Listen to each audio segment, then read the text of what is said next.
नमस्कार फ्रेंड्स। आज एक ऐसे शख्सियत की बात करूंगा कि जो बिहार ही नहीं पूरे भारत के रत्न थे और सुभाष चंद्र बोस की जो कहानी आपने कभी सुनी होगी उससे मेल खाता हुआ कहानी, उससे मेल खाता हुआ इतिहास है जो हमारे सीने को दुख से भर देता है और हमारे मस्तक को गौरव से ऊंचा कर देता है। और वो एक ऐसे कारनामे के साथ, एक ऐसे अस्तित्व के साथ कि जो कभी मरे नहीं, वो अमरता के प्राप्त हुए। शहीद जगदेव प्रसाद, सभी लोग नाम जानते हैं। पटना में जगदेव पथ भी है और वो गौरव से जब हम चलते हैं तो हमें लगता है कि हम अपने एक भारत माँ के लाल और सिपाही के रास्ते पे चल रहे हैं। वो जगदेव पथ आज भी गवाह है उस शहीद के कुर्बानी का, जिन्होंने भारत माँ में निवास कर रहे, भारत माँ की धरती पे, भूमि पे निवास कर रहे उन 90% आबादी के लिए लड़ाई लड़ी जो दलित, शोषित, वंचित लोग थे। और उनकी मांग थी कि उनके जनसंख्या के हिसाब से उनको हिस्सेदारी मिले। संविधान के निर्माण में बाबा साहब ने सबको जगह दिया। उनका यह भी मानना था कि न्यायिक सेवा में, प्रशासनिक सेवा में और किसी भी सेवा में जनसंख्या के हिसाब से उनको जगह दिया जाए और उनकी प्रतिनिधित्व दिया जाए, जो कि एक बहुत बड़ी मांग थी। और वो मांग हमारे भारत को सामाजिक रूप से, आर्थिक रूप से, राजनीतिक रूप से मजबूत करती, जिस मांग को लेकर शहीद जगदेव प्रसाद जी ने लड़ाई लड़ी थी। लेकिन ये जन्म जहां लिए थे वहां पर कुर्था प्रखंड है, जहां पे जन्म लिया था, गया जहानाबाद का इलाका है। और 5 सितंबर 1974 की वो घटना है कि मैं उस व्यक्ति से यह घटना की जिक्र करना चाहता हूं कि जो स्वयं उसके प्रत्यक्षदर्शी रहे हैं। आंखों देखी हाल है इनकी। जगदेव बाबू ने कैसे वहां पर कैसे क्रांति किया और किस तरह उनको शहीद किया गया।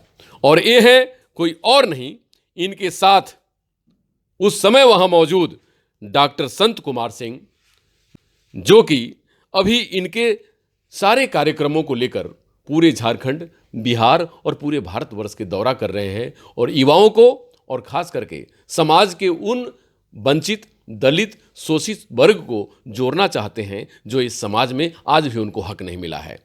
तो मैं डॉक्टर साहब ये जानना चाहता हूं कि उस दिन की घटना क्या थी, क्योंकि आपकी आंखों के सामने आज वो फिल्म की तरह घूम जा रहा होगा, क्योंकि उसे कभी आप भुला नहीं सकते, क्योंकि आप प्रत्यक्षदर्शी हैं उस दिन की, जो 5 सितंबर 1974 की घटना है, जिसको कुर्था गोलीकांड के नाम से जानते हैं। बताइए आप अपने शब्दों में प्लीज, थोड़ा आ गया बताएं। जगदेव बाबू शोषितों के इज्जत और रोटी की लड़ाई लड़ते हुए 5 सितंबर 1974 को कुर्था प्रखंड पर प्रदर्शन कर रहे थे। उसी के दौरान पुलिस की गोली से मारे गए थे। उनका जन्म 2 फरवरी 1922 को हुआ था। शोषितों की इज्जत और रोटी की लड़ाई लड़ते हुए मारे गए। उनका सपना था शोषितों का राज शोषितों द्वारा शोषितों के लिए स्थापित करना। जगदेव बाबू का नारा था 100 में 90 शोषित है, 90 भाग हमारा है, 10 का शासन 90 पर, नहीं चलेगा नहीं चलेगा, धन धरती और राजपाट में 90 भाग हमारा है, वोट हमारा राज तुम्हारा, नहीं चलेगा नहीं चलेगा। जी डॉक्टर साहब, जगदेव बाबू एक आज़ाद भारत के एक ऐसे आज़ाद सिपाही कि जिनकी शहीदी हम सबों को मर्माहत करती है और जिनकी शहीदी हमें ये बताती है कि जीवन में हमको कर्तव्य पथ से कभी भटकना नहीं चाहिए। क्या उस दिन जब गोलीकांड हुआ तो उस समय कैसे जगदेव बाबू गए थे वहां पर मजिस्ट्रेट को अपना ज्ञापन देने के लिए, और उस ज्ञापन के साथ ही उनके साथ ये दुर्घटना हुई, और ये दुर्घटना क्या कहें, सुनियोजित जो दुर्घटना थी, उसके बारे में क्या कहेंगे, जरा लोगों को बताएं हमारे। जगदेव बाबू जब मजिस्ट्रेट के मांग पत्र देने गए थे, वहाँ मजिस्ट्रेट ने बोला, पीछे से विरोधी लोग उन पर ईंटा पत्थर चलाना शुरू किया। मजिस्ट्रेट ने कहा जगदेव बाबू जाकर मना कीजिए। जब जगदेव बाबू मना करने गए तो वहाँ पर पदस्थापित मजिस्ट्रेट जिनको मांग पत्र देना था, उस मजिस्ट्रेट ने कहा कि मारो गोली। गोली जगदेव बाबू के लगता है। उसके बाद जब लोग वहाँ जीप पर लादने के लिए ले जाते हैं तो वहाँ के जो मजिस्ट्रेट था वो मार्शल लगा दिया और जीप से खींचकर थाने में लाया और उनको बुरी तरह से थाने में मारा। वहाँ के जो पदस्थापित डीएसपी था उनको बंदूक के कुंदा से मारा और कहा कि बोलो शोषित क्रांति जिंदा मुर्दाबाद। जगदेव बाबू मरते दम तक नहीं बोले शोषित क्रांति जिंदाबाद। उसके बाद वहाँ जो पदस्थापित डीएसपी था उनके छाती पर चढ़कर बंदूक के कुंदा से मारा और उसके बाद जगदेव बाबू शोषित क्रांति जिंदाबाद के नारों के साथ अंतिम सांस ले ली। देखिए, वो पता है कि 1974 की क्रांति, जयप्रकाश नारायण का क्रांति, जयप्रकाश नारायण का विरोध, सत्ता के प्रति उनकी एक बड़ी तगड़ी लड़ाई, और उस लड़ाई का सबसे मजबूत सिपाही जगदेव बाबू। तो जगदेव प्रसाद जी की लड़ाई को किसी तरह कुचलने की जो हमारे उस समय के तथाकथित जो प्रधानमंत्री हुआ करती थीं, लोगों का कहना है कि उनसे डायरेक्ट इनकी वार्ता हुई थी और इन्होंने कहा था कि मैं अगर मेरे 7 सूत्री मांगों को नहीं मानेंगे आप।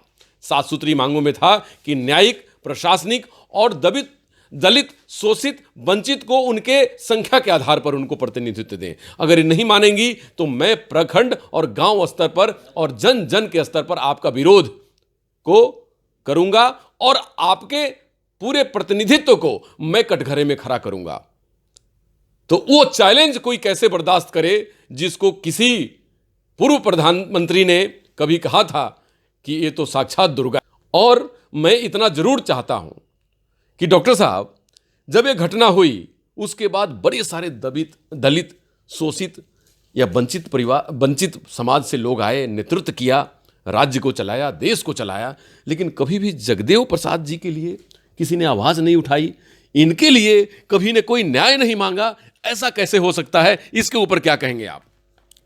जगदेव बाबू के लिए न्याय का मांग किया। जगदेव बाबू द्वारा जो निर्मित दल है शोषित समाज दल जी, उनके लिए न्याय का मांग कर रहा है और आज भी मांग कर रहा है कि कुर्था गोलीकांड का पुनः न्यायिक जांच करो।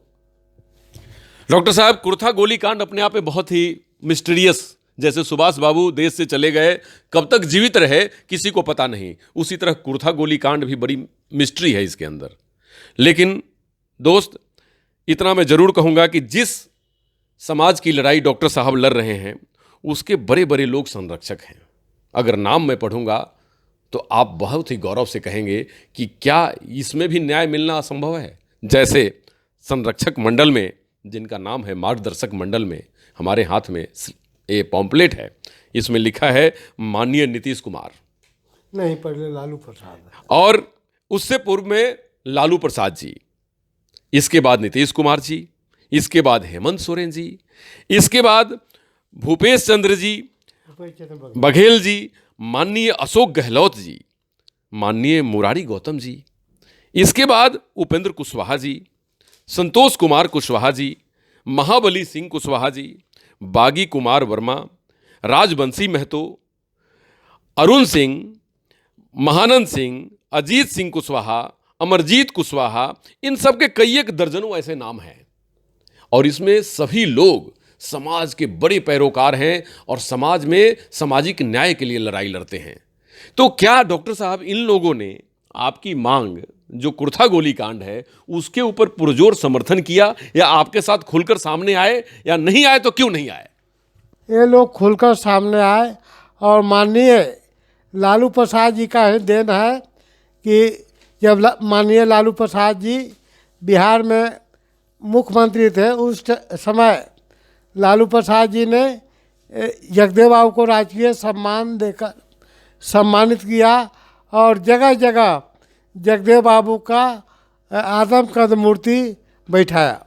जी बिल्कुल, इन्होंने ठीक कहा कि लालू जी बहुत पैरोकार रहे हैं जगदेव बाबू के, उन्होंने बहुत अलग अलग मूर्ति और बहुत सारी चीज़ें करवाई, लेकिन उसकी आवश्यकता उससे ज़्यादा है कि उन जैसे लोगों की सिलेबस होनी चाहिए, टेक्स्ट बुक होनी चाहिए और स्कूलों में पढ़ाई जानी चाहिए कि पता चले कि हमारे समाज से अगर कोई निकलता है, आवाज़ बुलंद करता है, तो उसको किस तरह कुचल दिया जाता था। आज वो समाज नहीं है, आज समाज सशक्त है, समाज ताकतवर है और समाज सर्वोपरि है। और जितने सेवक हैं अब अपनी सेवक होने का दावा करते हैं और उसी विधान में हमारे प्रधानमंत्री जी भी कहते हैं कि मैं देश का प्रधान सेवक हूं। तो आपको पता हो रहा होगा कि जगदेव बाबू और आज कितनी कि उस समय के काल में और आज के समय में कितने अंतर आ चुके हैं। तो जगदेव बाबू जो काम किए उनके लिए भारत रत्न जैसे अवार्ड से उन्हें सम्मानित करना चाहिए। उनके लिए भारत में बच्चों को उनको पढ़ाना चाहिए कि जाने जगदेव बाबू कौन थे। उनके लिए हमें समाज में उनकी मांगों को पूरा करने की पुरजोर कोशिश करनी चाहिए, संवैधानिक मर्यादा को ध्यान में रखते हुए। जो बाबा साहब ने हमारे लिए सर्वोत्तम ग्रंथ लिखा है, जो हमारा संविधान है, उसमें जो वो हक की लड़ाई, जो अपने प्रतिनिधित्व करने की मांग करते थे कि जिसकी जितनी भागीदारी उसकी उतनी हिस्सेदारी। तो आज इस बात को लेकर तो बड़े सारे दल आ जाते हैं कि मेरा ये, मेरा वो, मेरा ऐसे, लेकिन उस पे चलने वाले लोग नहीं होते हैं। फ्रेंड्स, अब मैं बात करना चाहता हूं अमर शहीद जगदेव प्रसाद जागरण अभियान के बारे में। इतिहास हमने जाना, हमने उस समय के करतूत को जाना, लेकिन अब मैं जानना चाहता हूं, अब मैं उस पर चर्चा करना चाहता हूं कि अमर शहीद जगदेव प्रसाद जागरण अभियान का उद्देश्य क्या है और इसको कहां कहां आप लेकर चल रहे हैं और इस शुरुआत कहां से हुई और इसका आखिरी पड़ाव क्या होगा। अमर शहीद जगदेव प्रसाद जागरण अभियान का मुख्य उद्देश्य है शोषितों का राज शोषितों द्वारा शोषितों के लिए स्थापित करना जी। और ये अभियान प्रतिवर्ष जगदेव बाबू के जयंती के अवसर पर निकाला जाता है। ये अभियान का अंतिम पड़ाव है 3 मार्च संविधान निर्माता डॉक्टर भीमराव अंबेडकर साहब के प्रतिमा पटना हाई कोर्ट के नज़दीक समापन किया जाएगा। जी डॉक्टर साहब, इसमें जहां जहां आप गए उसमें अब उसका अनुभव मैं शेयर करना चाहता हूं कि क्या लोगों का कहना था, जिन जिन लोगों से अभी तक आपने मिला वो सब लोगों का क्या भाव थे, उन लोगों ने क्या कहा। हम जहाँ जहाँ गए वहाँ हमको बहुत स्वागत किया गया और वहाँ के जनता में काफ़ी उत्साह है इन साफ सुथरी मांगों को लेकर, और जनता के उत्साह से हमारी जो टीम है वो भी उत्साहित है। जी, अब मैं बता दूं, 7 सूत्री मांगों का इन्हें डिस्कशन किया। मैं जरूर उस मांगों को पढ़ना चाहूंगा क्योंकि मैं गौरवान्वित हूं कि ये जगदेव बाबू के लिखे हुए 7 सूत्री मांग थे, जिसका विरोध करते करते हमारे जगदेव प्रसाद जी शहीद हो गए और भारत माँ के निकले हुए वो लाल भारत माँ में विलीन हो गया।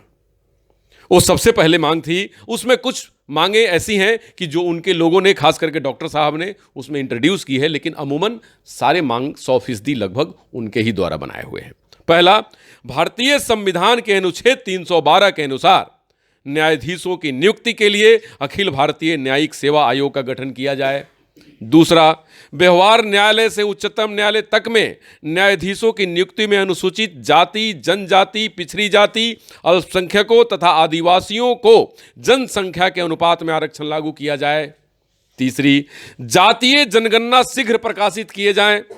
चौथा, देश के सभी सरकारी अर्ध सरकारी पुस्तकालयों और स्कूलों में अनिवार्य रूप से डॉक्टर अंबेडकर के साहित्य को रखा जाए, पढ़ाया जाए तथा अमर शहीद जगदेव प्रसाद जी, स्वरूप वर्मा, बीपी मंडल और जननायक कर्पूरी ठाकुर की जीवनी को पाठ्यक्रम में शामिल किया जाए।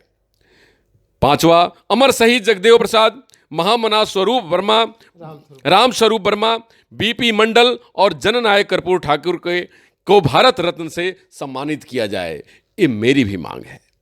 दूसरी, छठा, मगध विश्वविद्यालय और अरवल सहार सोन पुल का नामकरण अमर शहीद जगदेव प्रसाद के नाम से किया जाए। सातवां और आखिरी, कुर्था गोलीकांड का पुनः न्यायिक जांच किया जाए। न्याय से संबंधित आज आपको पता है कि भारतीय जनता पार्टी की सरकार केंद्र में है और ये चाहती है, जो जगदेव बाबू मांग करते थे कि देश में जैसे राष्ट्रपति चुने जाते हैं, प्रधानमंत्री चुने जाते हैं, न्यायिक प्रक्रिया में भी चुनाव ऐसी हो। और वो मांग हमारे ये शहीद जगदेव प्रसाद जी उस समय किया करते थे 1974 और उससे पहले, और उनमें जनसंख्या के हिसाब से उनकी मांगे थी, ये और जायज मांगे थी। दूसरी बात कि जो भारत रत्न की बात कही है, भारत रत्न इनका नाम इसलिए इसमें जोड़ा गया क्योंकि हम लोग जो जगदेव बाबू के शहीदी दिवस को मना रहे हैं और 101वां जयंती है इनका, जिसके ऊपर ये जन जागरण अभियान या हम लोगों ने चलाया है, तो इसमें भारत रत्न की भी मांग उठी है। और दूसरी बात कि जगदेव बाबू गोलीकांड की बात जो जिक्र की गई है, ये न्यायिक मांग है कि जो पूरा होना चाहिए। हमारे देश के बच्चों को, देश के भविष्य को पता होना चाहिए कि देश के अंदर पहले क्या होता था, अंग्रेजों के शासन में क्या हुआ और अंग्रेजों के शासन के बाद, आज़ादी के बाद भी क्या हुआ।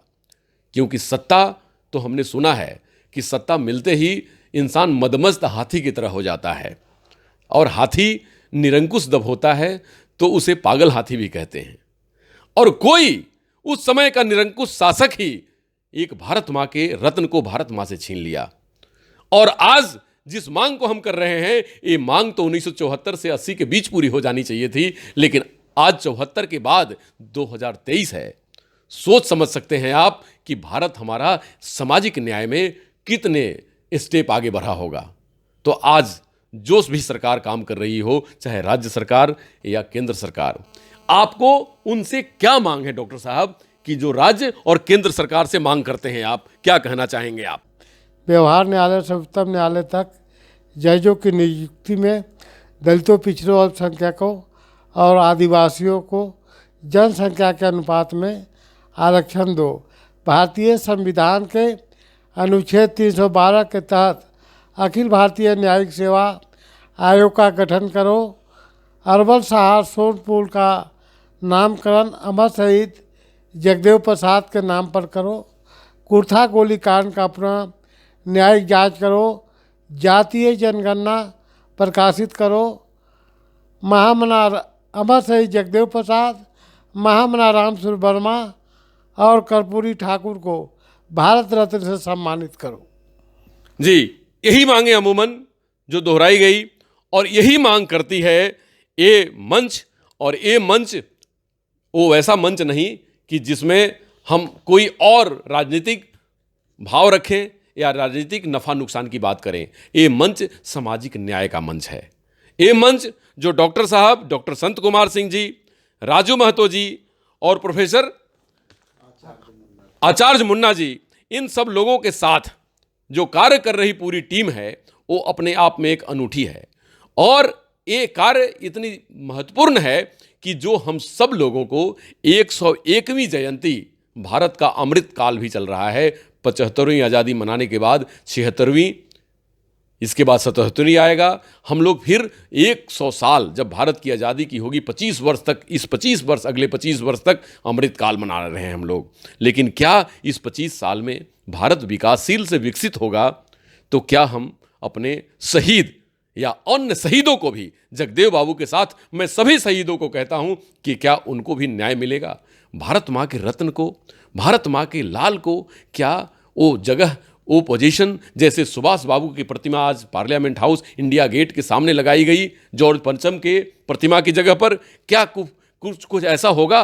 क्या कभी वो समय आएगा कि जगदेव बाबू जैसे और जगदेव बाबू को भी क्या वो सब सम्मान मिलेगा कि जो राज्य सरकार और केंद्र सरकार को देना चाहिए? एक बहुत बड़ा सवाल है, क्योंकि भारत उन्हीं का है जो भारत में निवास करते हैं, और भारत में निवास करने वाले लोग भारत के नेतृत्वकर्ता जैसे जगदेव बाबू, कर्पूरी ठाकुर, जयप्रकाश नारायण, श्री कृष्ण सिंह जी, गांधी जी, नेहरू जी और बहुत ऐसे लोग नाम आता है, उसमें बहुत ऐसे लोगों का नाम आता है जो समाज को जोड़ा बनाए। डॉक्टर आचार्य मुन्ना कुशवाहा जी, आप पेशे से शिक्षक हैं और आप युवा हैं, और जगदेव बाबू सहित जगदेव बाबू के बारे में हम लोग बात कर रहे हैं, तो आप ये बताएं कि अब के समाज में युवाओं को, खासकर जो ये पीढ़ी है, इसको जगदेव बाबू या जगदेव बाबू जैसे वो शहीद जो आज़ादी के बाद भारत माँ की सेवा करते करते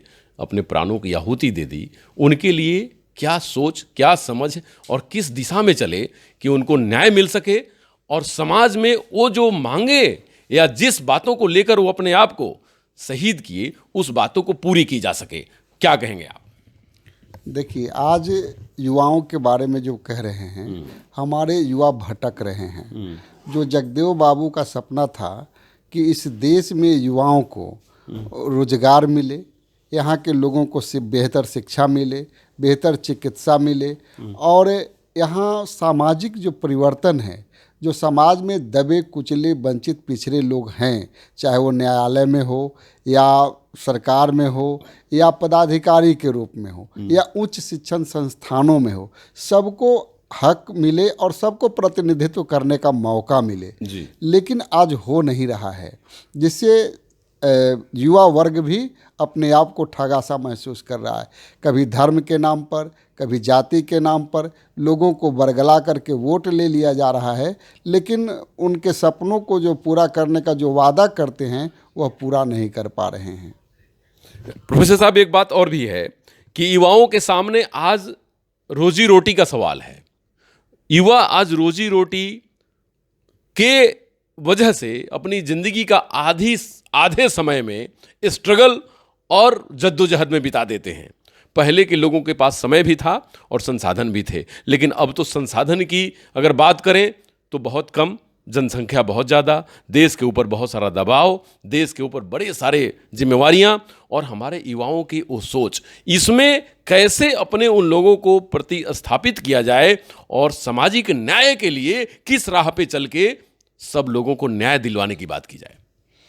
देखिए, इस पर न्याय दिलाने की जहाँ तक बात है, तो जो भी सरकारें बन रही हैं, बात तो लंबी चौड़ी करती हैं, और लेकिन उसको कभी पूरा नहीं करता, उसको अमल में नहीं उतारता, और अक्सर युवाओं को भटका दिया जा रहा है। जैसे युवाओं को रोज़गार चाहिए, बेहतर शिक्षा चाहिए, और रोज़गार के लिए एक ही उपाय है कि यहाँ ज़्यादा से ज़्यादा कल कारखाने, उद्योग धंधे और लगाई जाए। अभी देख रहे हैं कि प्रदेश और देश में भी स्किल डेवलपमेंट के नाम पर लोगों को भटकाया गया कि भाई आपको रोजगार देंगे, आपको नौकरी देंगे, आप आगे बढ़ेंगे, लेकिन ऐसा हो कहाँ रहा है, नहीं हो रहा है। और जैसे युवा वर्ग, अभी हाल फिलहाल में देखे होंगे, पूरे देश के नौजवान और खासकर बिहार, उत्तर प्रदेश, झारखंड के भी लड़के वैकेंसी को लेकर के आंदोलित हुए थे, चाहे वो सेना में बहाली का मामला हो, रेलवे में का मामला हो, चतुर्थ वर्गीय कर्मचारी का मामला हो।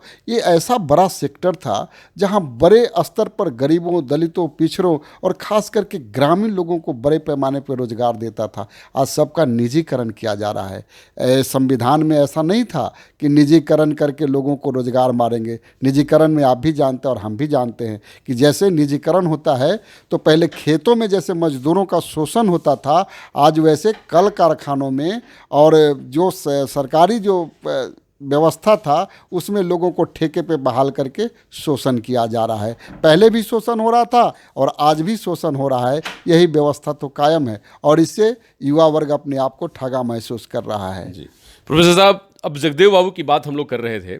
जगदेव बाबू शहीद जगदेव बाबू के लिए आप क्या कहेंगे युवाओं से कि वो क्या उनसे सीखे और उनके नक्शे कदम पे चले और देश को विकासशील से विकसित राष्ट्र बनाने में मदद करे।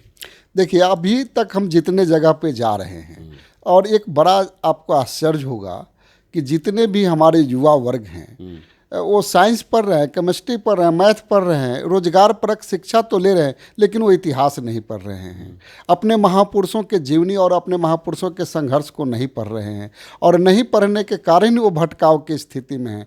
हम कहीं भी जा रहे हैं तो अपने युवाओं से एक ही बात की अपील कर रहे हैं कि भाई, तुम अपना समृद्धशाली जो इस देश का इतिहास रहा है उसको आप पढ़ो, अपने महापुरुषों के जीवनी को पढ़ो, अपने महापुरुषों के जीवन संघर्षों को पढ़ो। तब वास्तविक जो भारत की तस्वीर है और आगे हमको क्या करना है और क्या करना चाहिए, इसके बारे में तुम बेहतर ढंग से समझ पाओगे। जब तक अपना इतिहास नहीं पढ़ो, कहा भी गया है कि जो व्यक्ति या जो समाज अपना इतिहास नहीं जानता है वह बेहतर भविष्य का निर्माण नहीं कर सकता है। तो मैंने युवाओं से यही अपील करता हूं, और जगह जगह मीटिंग जो कर रहे हैं उस मीटिंग में भी कर रहे हैं कि भाई, अपने महापुरुषों के जीवन संघर्षों को आप पढ़िए, और पढ़ करके तब तय कीजिए कि हमको आगे क्या करना है और किस तरह से करना है। जी, बहुत धन्यवाद प्रोफेसर साहब। इतिहास का कहना है कि जो इतिहास को भुला देता है, इतिहास उसे भुला देती है। और एक बात बहुत सुंदर प्रोफेसर साहब ने कही कि इतिहास की जानकारी आप रखेंगे तभी आपका विकास सर्वांगीण हो सकेगा। और संघ लोक सेवा आयोग में एक बार साक्षात्कार में किसी कैंडिडेट से पूछा था कि इतिहास पढ़ना क्यों जरूरी है, क्योंकि इतिहास तो इतिहास है। तो बड़े सुंदर उस कैंडिडेट ने जवाब दिया था। आज मैं ज़रूर उसको कहना चाहूँगा, क्योंकि वो पूछने वाले को भी मैं जानता हूँ और जिससे पूछा गया मैं उसको भी जानता हूँ। वो छात्र ने जवाब दिया, आज वो कहीं एडमिनिस्ट्रेटिव सर्विस में भारत को सर्व कर रहे हैं। उन्होंने कहा था कि जब तक हम अपनी बुनियाद को मजबूत नहीं करेंगे उस पर विशाल इमारत नहीं बना सकते, और बुनियाद को मजबूत करने के लिए हमें बुनियाद को जानना होगा, उसको सींचना होगा, उसको समझना होगा और उसका अध्ययन करना होगा। तो इतिहास है अध्ययन का भाग, इतिहास है रिसर्च का भाग, क्योंकि आप जब तक अपने रिसर्च एंड डेवलपमेंट की बात करेंगे तो इतिहास से ही शुरुआत होती है। इतिहास का मतलब R&D, रिसर्च एंड डेवलपमेंट। तो रिसर्च करेंगे, डेवलपमेंट की पॉलिसी बनेगी, और इतिहास ही ये सिखाती है, बाकी और किसी विधा में ये बात नहीं है। इतिहास R&D को मजबूत करेगी। जब आप अपने सामाजिक R&D को मजबूत करेंगे तो विश्व में अपने समाज को भी, देश को भी, राष्ट्र को भी विकसित करेंगे। लेकिन क्या आज ये अमृत काल में, क्या आज उस काल में जिस काल में हम भारत के 100वीं आज़ादी का दिवस मनाएंगे, क्या इन लोगों को न्याय मिलेगा? ये कुछ बड़े, समझिए कि एक ऐसे सवाल हैं, एक जिसको अक्ष प्रश्न बोलते हैं, एक ऐसे प्रश्न हैं कि जो हमारे सामने बिल्कुल खड़ा है, और इसका जवाब हमारी जनता चाहती है, हमारे देश के लोग चाहते हैं, पूरी दुनिया चाहती है, हमारे युवा चाहते हैं कि आने वाले दिनों में क्या हम अपने शहीदों का, भारत माँ के लाल को, भारत माँ के लाल जितने ने भारत की आज़ादी और आज़ादी के बाद भारत माँ की सेवा करते करते अपने जीवन का बलिदान दे दिया, क्या उनकी सही जगह पर, क्या हम उनको स्थापना कर पाएंगे? क्या उनके सही जगह को हम लोग रिकॉग्नाइज कर पाएंगे? क्या उनको हम लोग हमेशा याद रहे हो? क्या ऐसा कुछ कारनामा कर पाएंगे? तो ये सवाल है, और इंडिया टीवी ऑनलाइन इस बात को तस्दीक करती है और पुरजोर समर्थन करती है कि भारत माँ के लाल को, जो शहीद हुए आज़ादी से पहले भी और आज़ादी के बाद भी, उन सब लोगों को उचित सम्मान मिलना चाहिए। और सम्मान ही नहीं, उस जैसी घटना दोबारा न हो, ऐसा कोई कृत्य करना चाहिए हमारे संविधान में कि जैसे ऐसी कोई घटना कभी दोहराई न जाए। क्योंकि किसी भी माँ के लाल जब उससे बिछड़ते हैं तो माँ को बड़ी तकलीफ होती है। और जिस भारत माँ की मैं सेवा करता हूँ, जिस भारत माँ में मैंने जन्म लिया, अगर उस भारत माँ के लाल को कोई छीनता है तो माँ हमारी जरूर तकलीफ महसूस कर रही होगी।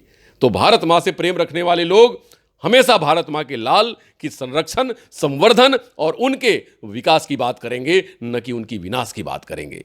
मैं यही सवाल पर आपको छोड़ता हूं कि आप सब लोग हम मिलकर न्याय की राह पे चलें और शहीदों को उचित सम्मान दें, और इनको एक ऐसी वानगी बनाएं, एक ऐसा उदाहरण स्वरूप बनाएं जिससे हमारे आने वाले सभी पीढ़ियां इनको गौरव से याद करें, और वो गौरव हमारे देश को और मजबूत करेगा, सामाजिक न्याय को मजबूत करेगा और देश को संगठित, सुसज्जित, विकसित और महान राष्ट्र बनाएगा। नमस्कार, डॉक्टर अनुज शर्मा की तरफ से।